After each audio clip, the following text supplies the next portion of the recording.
This video is for educational purposes only and should not be considered financial advice.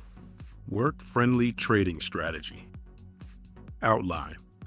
Intro. Timing your entry. The core concept. Predicting the move. Examples. Recap. Intro. If you're like me and want to trade 2 to 3 times a week because you're working on other things that you love to do, or you have a job, this trading strategy is for you. In this video, I'll go over an easy trading strategy that will make trading fit into your lifestyle and not the other way around. Timing your entry.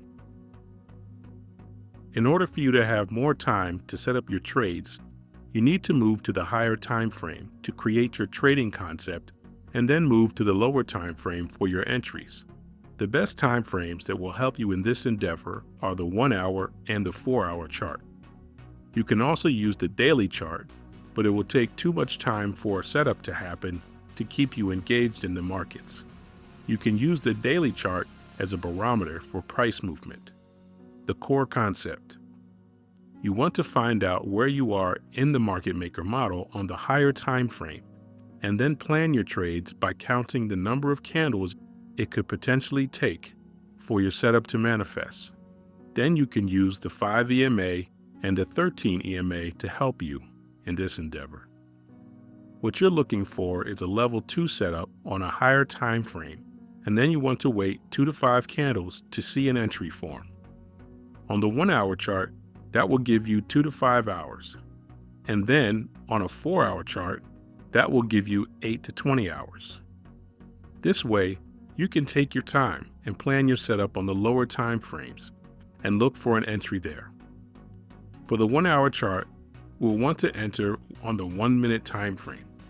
For the 4-hour chart, you'll want to enter on a 5-minute time frame. Predicting the move. Something you can also use to increase your chances of entering correctly on the smaller time frame is the breakaway gap prediction method. Use the breakaway gap on a 1-hour or 4-hour chart to find out where price will go by drawing a Fibonacci extension from the end of the gap to the beginning of the gap. That will give you the range of the expected move.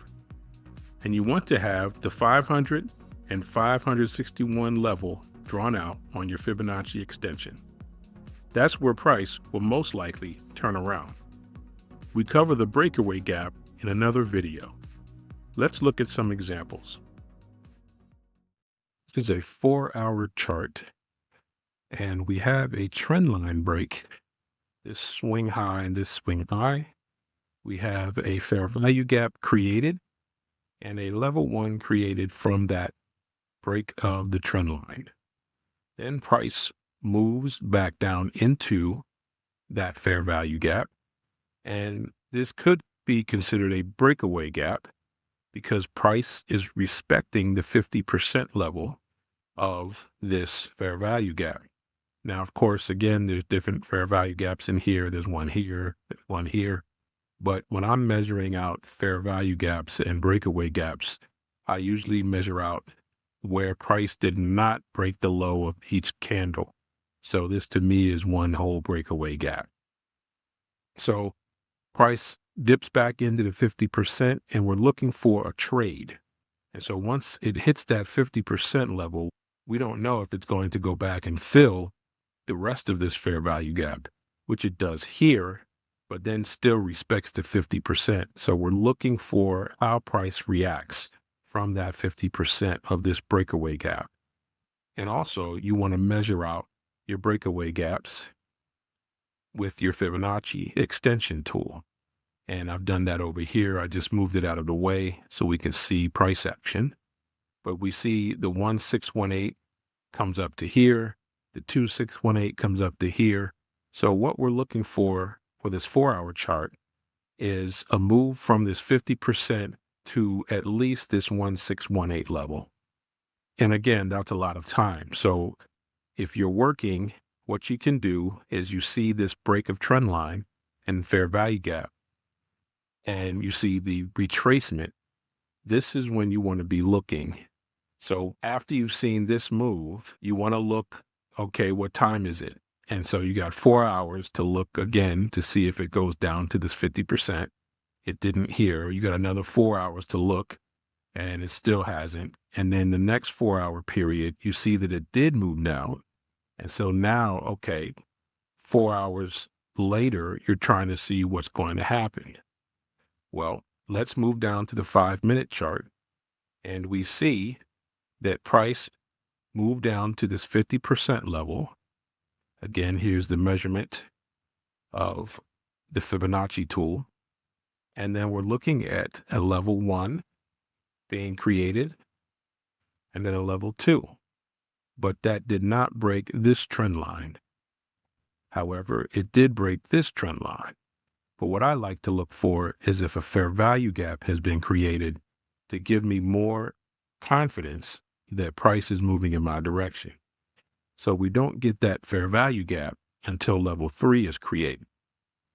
And this would give us pause, of course, because we have now completed a market maker move of level 1, 2, and 3, and we're hitting 50% of this fair value gap. So price does respond and moves down, but then it respects this trend line. And what I'm looking for is liquidity to be taken. And whenever you're looking to enter a trade, you always have to ask that question. Was liquidity taken or was price rebalanced? And I put more weight on liquidity being taken.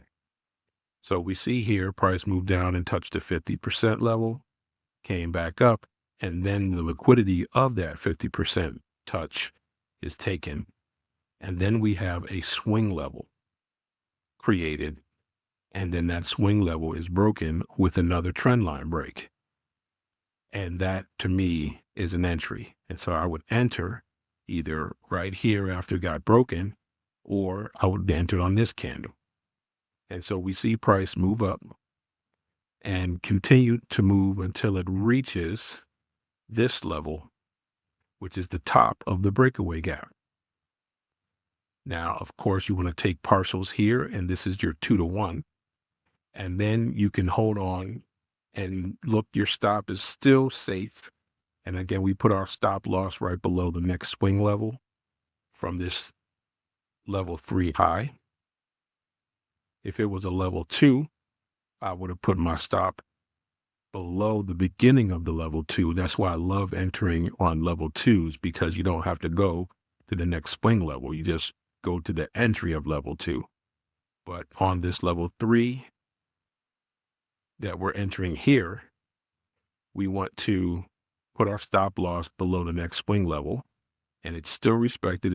It's very tight, but it's still protected. And so price continues on. And going back to our 4-hour chart, you can see that it actually does meet that 1618 here. So this was our first take profit. This was our second take profit. Our 1618 level was reached. In our next example, we're looking at a 1-hour chart, and then we're going to go down to the 1-minute chart.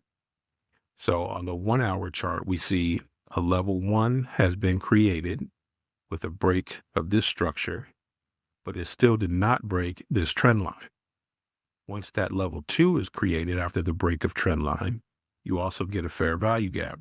These are the entries that I love. It's very clear. You see the fair value gap, the trend line break, and level 2.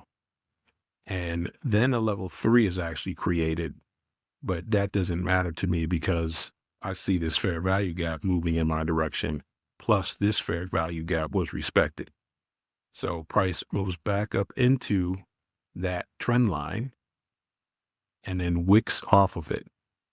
And this is where you want to be looking for your trade on the 1-minute chart. This is the 50% level of this breakaway gap or fair value gap. And again, you see over here, I've drawn my Fibonacci levels from this low of the breakaway gap to the high of this breakaway gap. And you see the extension down to 1618, 2618. So let's look down on the 1-minute chart. We can see that breakaway gap here, and we see the move back into it and that 50% level and the touch of the trend line. Now let's look more closely at where an entry might be. So here we go, that touch of the trend line, 50% level, and we see a level 1 created, and then we see a level 2 created. We don't get a real move into the level 2 fair value gap that's here. It just wicks it and then continues to the downside. So to me, once you see a level 1 created from railroad tracks, these 2 candles here, I'm looking to get in once I see a level 2, because that to me says that price is continuing. If you just see a level 1 and then price moves back up, then you can probably surmise that this was a fake out. But this is a continuation. We have this level 2. Price moves back into the fair value gap on the level 2, and then continues to the downside. This is my entry. We get a 2-to-1 down to here. And then if you want to hold on to see if it goes down to the 1618, which it does, and that's what this line here represents. This is the 1618. So we get our 2-to-1. You always want to grab your 2-to-1, and then you want to wait to see if it actually goes down to the higher Fibonacci levels. And again, back to our 1-hour chart, we see it does make it down to the 1618, and it does also make it to the 2618 and further.